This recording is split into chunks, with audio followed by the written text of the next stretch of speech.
Ay, Diyos ko, nataranta nga kami kagabi, Daddy Frank, hindi kami nakatulog. Ano nangyari? Anong oras? Ganon. Gumaganon siya. Yung balikat niya, tinatas pa niya. Anong oras na nangyari yon? Mga 10 o kaya 11, Daddy Frankie. Pinapakain ko nga, Daddy Frankie. Yung ulam namin, yung manok na adobo. Mm. Mamaya na, sabi niya. Hindi siya yung dating magana. Tuloy naman, sabi ko, anong nararamdaman mo? Sabi ko, nahirapan akong huminga. Sabi ko, nakikita ko nga sa itsura niya na hindi siya mapakali. Pag humiga siya, babangon at babangon, nauupo. Gumaganon. Ayusin mo buhay mo, Ate Hansing. Baka hindi mo inaalagaan. Pag namatay yan, ikaw talaga sisisiin ng sanlibutan. Daddy Frankie. Morning. Araw, Daddy Frankie. Kumusta? Hindi nga mabuti, Daddy Frankie. Bakit? Si Kuya Oliver, na-asma, hindi siya makahinga kagabi. Bakit? Nakakasigarilyo niya siguro. Anong kakasigarilyo? Oo, matigas kasi ang ulo niya. Pag yung mga nagtatrabaho, humihingi siya. Pati sa asawa ko. Oy, bakit bigyan ng asawa mo? Mapilit Hindi sa asma yun, Ate Hansing. Hindi siya makahinga, paano kaya yun? Tapos yung halak niya malakas. Wala pang isang buwan siya sa'yo. Sa sigarilyo na sinisisi mo, hindi. Ay, Diyos ko, nataranta nga kami kagabi, Daddy Frank, hindi kami nakatulog. Ano nangyari? Anong oras? Gabi na, mga alas 10 na. Bakit kayo nataranta? Anong eksaktong, ano nangyayari? Hindi nga siya mapakali, nakaupo siya, tapos humihinga siya ng malalim, hindi siya makasabi. Anong nararamdaman mo? Sabi ko, hindi ako makahinga, sabi niya. Nagpainom ka ba ng gamot sa kanya? Tuloy-tuloy ba yung gamot niya? Oo, hindi ko man kinakalimutan yung gamot na. Baka napagod naman. Ano bang ginawa niya kahapon? Wala naman, Daddy Frank, paupo lang dyan. Yung alam kong dahilan yun, yung pagsisigarilyo niya. Bakit kasi hindi mo binabantayan? Sa shelter kasi, ay sa bahay ko kasi ang Ate Hansing, hindi talaga siya makakapag-yosi or what? Oo nga, yun ang alam kong dahilan ng pag-asma niya. Kagabi? Oo. Ano oras? Mga 10 o kaya 11, Daddy Frank. O nasaan siya ngayon?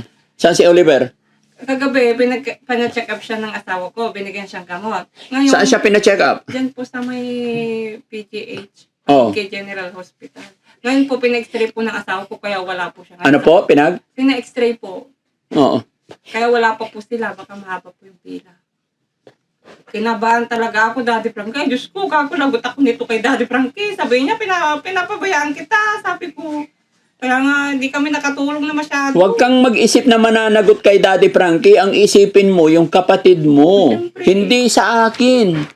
Kumbaga yung gagawin mo is para sa kapatid Hindi, mo. baka isipin mo, pinabayaan ko yung kapatid ko, Daddy Frank. Siyempre, ako yung nangangalaga sa kanya. O ano Nangyari nangyari? ako sa iyo, na nandito na sa poder ko. Baka may masabi ka na pinapabayaan ko.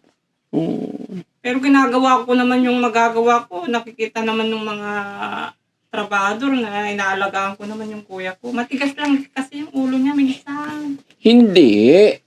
Kailangan, kahit anong sabihin niya, sa amin, hindi pwedeng masunod ang gusto nila dahil para sa kanila yon. Naaway ko din yung asawa ko. Huwag mong bigyan kahit ipilit niya. Sabi ko nga. Anong binibigay ng asawa mo? Sigarilyo.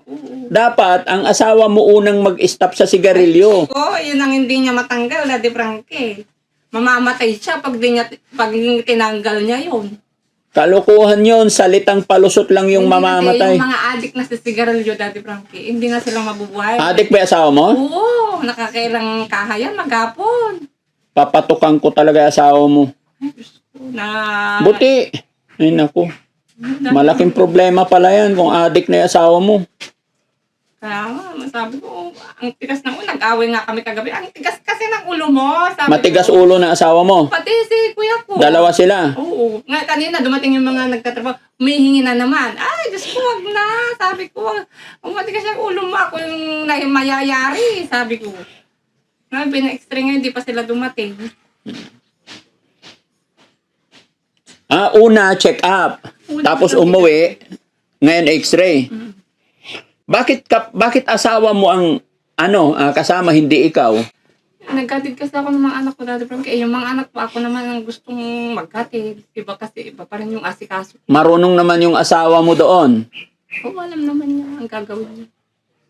Baka hindi x-ray gagawin nila, baka sigarilyo gagawin nila. Yun lang.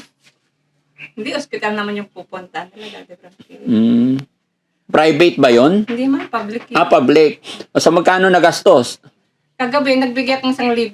Kanina naman, wala nang bumalik yung 1,000. Kanina na naman, nagbigay na naman ako ng 1,000. Ang laki na pala ng gastos. Unang punta sa ospital, 1,000. Ngayon na naman, 1,000. Mahal kasi yung mga gamot na binigay. Gusto mo kunin ko yung mga gamot? Hindi, usap muna tayo. Unang check-up, anong sabi ng doktor? Wala man sinabi, basta binigyan, pinausukan yata, Daddy Frankie, ng nebulizer. Ngayon, pinauwi. Binigyan ng gamot, pwede pinainom ko naman.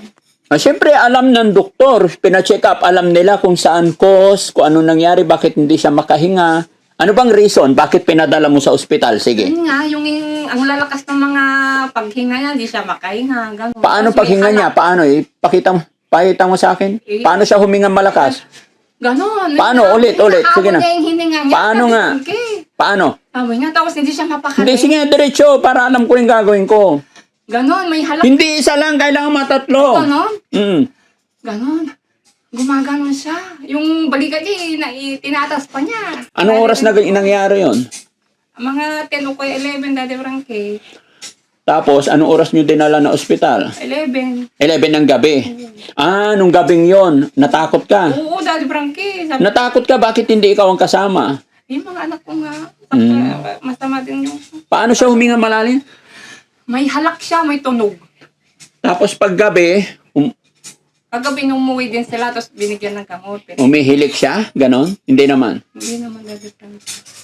Baka naman napagod kasi napanood ko yung video na pinaglilinis mo siya ng kubo ng baboy mo, pinagpaligo mo, baka nasobra ng pagod. Siguro nga, Daddy Frankie. Oo, sabi ko naman sa kanya, para matuto siya. Oo, kaya pinaglilinis mo siya doon. Baka nga, napagod nga siguro. Ay, sa susunod, hindi ko na ano yung... Tapos, nung pagka-uwi, ngayon pinababalik sila sa x-ray. Sabi ng hipag ko, pa-x-ray mo, sabi niya. Sinat niya ako pa-x-ray mo para malaman natin kung ano yung sanhi ng paghinga niya ng ganyan, sabi niya. Kaya sinunod ko naman, syempre mahirap na, baka ako ang sisihin. Daddy Frankie. Pag ganyan na lagi sa ospital, mauubos yung pera mo. Hindi, para naman sa kanya. Okay lang. Oo, pera naman niya yun. Parang pera. walang masabi sa akin yung mga kapatid ko. Opo. Di ba, ang hirap masisi. Siyempre, pag pinabayaan Baka hindi nyo napakain kagabi. Pinapakain ko nga, Daddy Frankie. Yung ulam namin, yung manok na adobo. Mamaya na, sabi niya. Tapos kumain din siya, konti. Hindi siya yung dating magana. Mahina siyang kumain. Hindi, dati magana. Oo. Pero paggabi, konti lang yung kinain. Dapat tinatanong-tanong mo rin pag nakaramdam ka ng mga kakaiba sa kilos galaw niya, dapat pinapakiramdaman. Kasi, Tinatanong ko naman kasi yan, tuloy pa rin ang gamot natin sa kanya eh. Oo, tuloy naman. Sabi ko, anong nararamdaman mo? Sabi ko, nahirapan akong huminga. Sabi ko, nakikita ko nga sa itsura niya na hindi siya mapakali. Pag humiga siya, babangon at babangon, nauupo. Gumaganon. Kaya nga natakot ako, ay Diyos ko. Ilang araw ko pa lang dito, ganyan ka na. Baka ako pang masisi, sabi. Ayusin mo buhay mo, Ate Hansing, baka hindi mo inaalagaan. Pag namatay yan, ikaw talaga sisisiin ng sanlibutan. Dati Frankie. Ha? Huwag naman. Hindi ka nag-aalala. Nag-aalala, siyempre kapatid ko yan eh. Ginagawa ko naman yung makakaya ko. Pero pinadala mo sa ospital, asawa mo lang punta. Siyempre may kasama naman yung asawa ko. Yung mga anak ko, inaasikaso ko din. Si Kuya JJ, dapat nung tinakbo nyo ng ospital ng alas 11, Tinatawag nga siya ng asawa ko, lasing. lasing na naman. Nag-away pa sila. Nag-away silang magbayaw. Bakit sila nag-away? Tinatawag nga niya, samahan mo kami, punta kami. Lasing yung isa. O, anong sabi niya? Galit. Galit na galit. Ikaw Galit. na lang, sabi niya. Oo. Nag-alala. Diyos ko, mag-away pa sila. Nag-away sila. Yun, mga kababayan, mga kabarangay, ito yung problema natin ngayon. Dahil, may isang buwan na ba si Kuya Oliver sa'yo? Hindi ko matanda. Wala pa.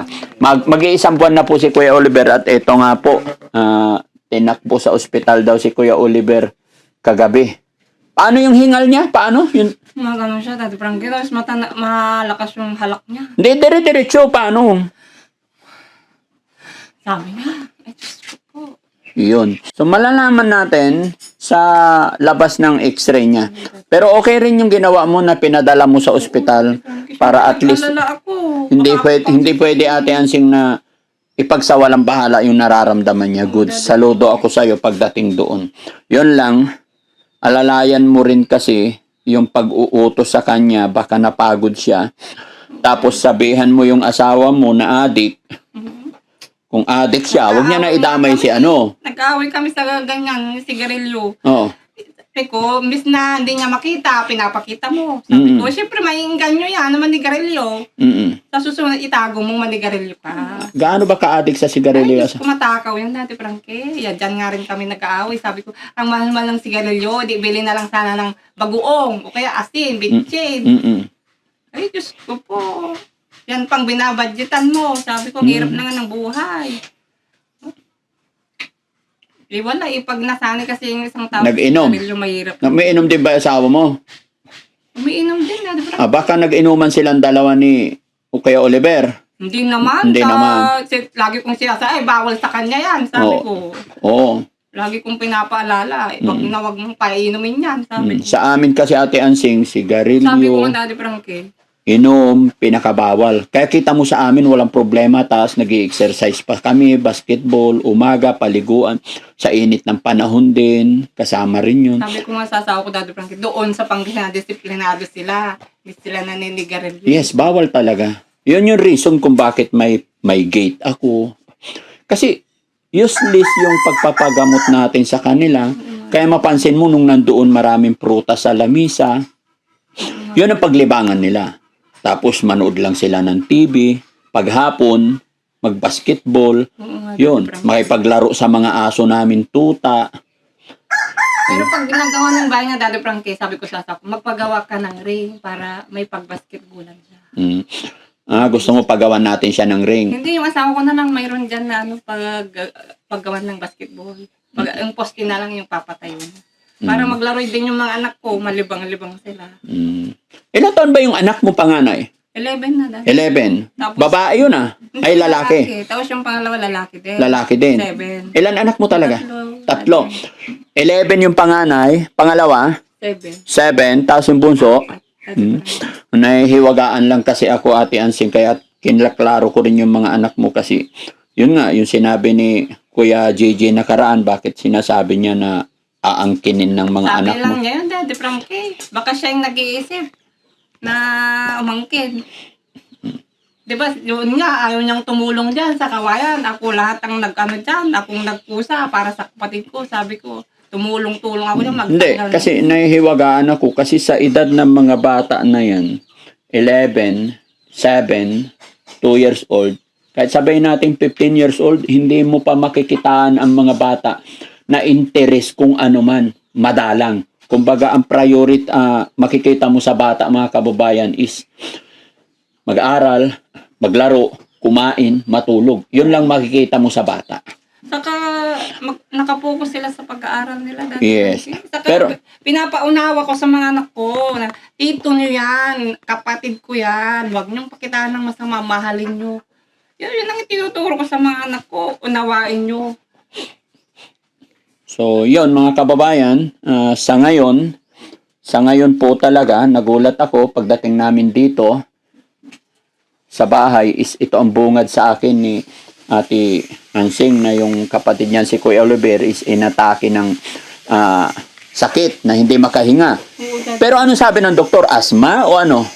Hindi, wala man sinabi ng asawa ko. Oh, wala pang findings kasi hindi pa Pinausukan lang. pinausukan lang tapos umuwi. 1,000 na yon? Hindi, yung mga gamot niya, ang mamahal. Sige. Okay. And then ngayong umaga, anong oras umalis? Kanina pa dati, Frankie, mga 8:30 ganun. Sige, hihintayin namin, no? Nag-away sila kagabi. Nandun sa waiting siya, nagiinuman yung isa. Tinawag daw niya. Pa-check up natin si Oliver, hindi makahinga. Galit daw yung isa. Ha? Galit. Galit. Anong sinabi? Paano sila nag-away? Ikaw na lang, sabi niya. Ewan ko, mga salita nila, wala naman ako doon. Tapos dumating nga sa pinagalitan ko. Ba't kasi nagtawag ka pa? Alam mo namang lasing. Diniretso mo na lang sana, sabi ko. Kung ikaw yung makaunawa, ikaw na lang. Magtatawag ka pa kasi ng kausap mo na magpa-check up. Hindi ba talaga magkasundo yun si... Hindi naman. Nagkakasundo? Hindi naman sila nag-aaway. Ngayon lang. Ngayon lang sila nag-away. Ayaw kong nag-aaway sila. Ayoko rin. Huwag naman sanang umabot sa magsakitan. Okay lang magsabihan ng sama ng loob. Sabi ko nga kanina umaga, magkipag-ayos ka. Sabi ko, ayoko yung ganyan. Sino makikipag-ayos? Yung asawa ko. Oo. Hindi, bibili ako ng gloves. Huwag naman. Gusto mo yata magsuntukan ng... Tapos ikaw referee. Ay, ayoko. Ito, payat ko na to. Ako pa yung masuntok. Gaga. Siyempre, ikaw referee, papanigan mo yung asawa mo. Hindi kung ano yung tama, ayoko mag-away, magpasensyahan na lang. Oh, sige. So, anong sinabi mo sa asawa mo? Kanina, Oo. magkipag-ayos ka, sabi ko. Hmm. Kung ano man yung fan, pag yung tapos na. So, anong sabi ng asawa mo? Oo, sabi ko. Nakapayag. Bakit siya makikipag-ayos? Kung tama naman yung sinabi niya na ini-invite lang niya para itakbo sa ospital. Siyempre, Baka may sinabing hindi maganda. Para walang gulo. Para walang gulo. Siguro, meron din nasabi na hindi maganda, kaya nagalit din yung isa. Sige, huwag kang mag-alala. Kakausapin ko. Try ko yung best ko para maging maayos, no? Joke lang yun, di ako magbibigay ng gloves. Ano yung sagutin ko pa yun? No? Sabi ko nga, nakakaya kay Daddy Frankie, tumutulong na nga na nagpapagawa ng bahay. Ganyan pa yung nangyayari. Sa totoo lang, medyo nag-iisip ako kung anong gagawin ko. Lalong-lalo na sa pabahay natin na naantala, na stop dahil sa hindi ninyo pagkakaunawaan. Pero gagawan ko ng paraan yan mga kababayan. No? Gagawan ko ng paraan kasi hanggang ngayon talagang stop muna yung bahay. Hindi po muna natin mapapatuloy hanggat hindi naayos. Kaya lang eto na dumating ako, may problema na naman about kay Kuya Oliver. Kaya mga kababayan, bigyan nyo rin po ako ng payo, suggestion ninyo paano natin maayos ito. Dahil ang ginagawa lang ng Team Daddy Frankie, sumusunod po ako sa sinabi ni Nanay Ansing unang-una doon sa pagsimula kasi talagang laging wala si Kuya JJ dito. Ito yung nirereklamo ni Ate Ansing na laging wala si Kuya JJ. Pero nung simulan namin yung bahay, ay talagang tinanong ko siya. Ay sabi naman sa akin ni Ate Ansing is nag-usap-usap na sila. No? Hindi naman totally dikit yung bahay sa bahay ni Ate Ansing. Medyo naurong lang talaga dito. So, iniintindi ko rin naman yung paliwanag ni Kuya JJ. Although ang usapan talaga kung saan tinanggal yung kawayan, doon talaga sana itatayo yung bahay. Ang problema, nalihis. Hindi nadaga na yung pinagbunutan ng kawayan. Ito yung kawayan, dito na yung bahay. Supposed to be dito dapat. Pero ang pagkakamali ko talaga, hindi ko na nahintay si Kuya JJ dahil nagtiwala ako sa sinasabi ni Nanay Ansing na nag-usap na silang magkakapatid. Bagamat nung sinabi ni Kuya JJ na hindi daw nila pinagkasunduan yun. Umaasa si Kuya JJ na yung usapan nung una. Which is gaya ng sinabi ko mga kababayan ko, anong kagustuhan ng magkakapatid, yan lang sinusunod at wala na pong iba. Gusto ko lang talaga mabigyan ng bahay. No? Pero ito ang problema kasi kagabi nga ay hinahabol-habol niya ang hininga niya. Oo, Malakas ang halak. Oo, halak, naririnig ko nga. Di, Pero bago nangyari yon, nakatulog na siya. O hindi pa. Bakit alas 11 naganap? So ibig sabihin late na natutulog. oo, dati, kasi nga hindi nga makahinga, di ba? Mm. Pero pag hindi naman siya ganun, mga 8 tulog na siya. Mm-mm.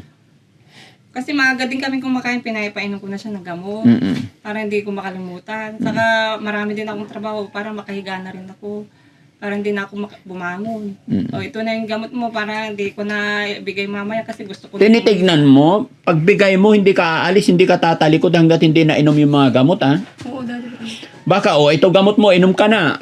Talikuran mo na. Yeah, hinihintay kong minom ng tubig. Oo, hindi. Kailangan makita mo yung gamot na malulunok talaga. Tapos tignan mo na lunok na. Ganun lagi. Hindi pwede. Kami po, mga kababayan, mga kabarangay, kami po, nung nandyan sa pangangalaga namin, pagkakainin ni Ate Feli, yun yung turo namin sa kanila. Ibibigay sa palad nila, kailangan makikita hanggang sa uminom ng tubig. And then, kasi yung iba talaga, iipitin nila dyan.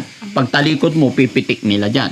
Doon ka magtataka, bakit painom ako ng painom, walang nangyayari. Yung pala, pinipitik lang nila sa gilid, sa labas. So, hindi mo na makikita. Ganon yun. Always, siguraduhin mo na Naiinom. oo. Sige, dahil bantayan ko. Ha? Isang buwan na siya dito, di ba guys? Isang buwan na. Isang buwan pa lang.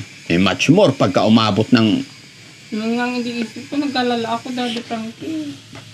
Baka sabihin mo, pinapabayaan ko yung kapatid ko. Hindi naman. Eh, yun na nga nangyari. Hindi kami nakatulog.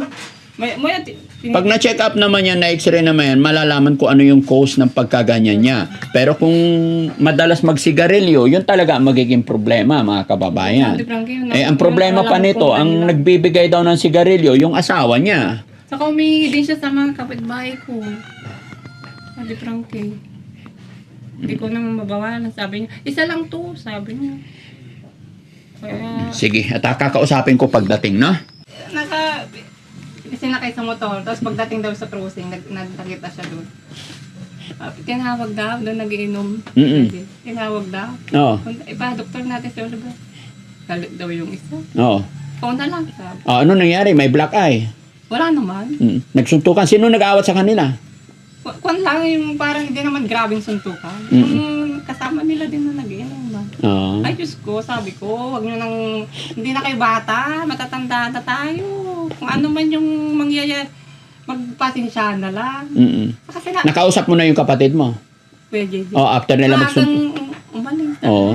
Sabi ko, yung asawa kong pinagalitan ko, lumuwar ka, sabi ko, kung ikaw yung makaunawa, wag ka lang umimik. Nagtawag ka pa kasi ng kasama mo, hindi mo kayang mag-isang pumunta ng ospital. Pinagalitan ko dahil. Pero may karapatan naman yung asawa mo, kasi bayaw siya, kapatid niya yung dadalhin, may karapatan siyang invite na itakbo. Pero bakit nagsuntukan? Anong simula? Ayaw nang sumama nung isa kasi lasing na. Pinipilit niya. Sa bagay, kung lasing na, hindi na rin talaga pwede. Ito yung problema mga kababayan kasi si Kuya JJ talaga hindi basta-basta mapagbitaw ng salita pag hindi lasing. Kumbaga hindi niya masasabi. Pero pag lasing na, yun, masasabi na niya yung gusto niyang sabihin. Pero okay, sana mahintay ko si Kuya JJ at mahintay ko rin yung asawa mo para makausap ko sila. No? Pati si Kuya Oliver, importante si Kuya Oliver makita natin sitwasyon kalagayan niya. Makita natin, malaman natin kung ano nangyari, bakit ganun, hinahabol niya yung kanyang hininga. Ano naramdaman mo? Nakita mo yung ganun? Pinabahan ako dati, pag nataranta ako Hindi ako masisi pag may nangyari sa kanya. Ginagawa ko naman yung lahat. Yung pag-aasikaso ko. Hindi kaya na high blood din siya? Hindi ko lang alam dati, Frankie. Sabi ng hipag ko, wag ka kasing pakain ng pakain. Baka naman high blood daw siya. Siyempre, pag gutom, tinatanong ko, gutom ka, gusto mong merienda, pinabibili kong tinapay yung anak ko. Alam na, siyempre iniisip ko din, baka gutom.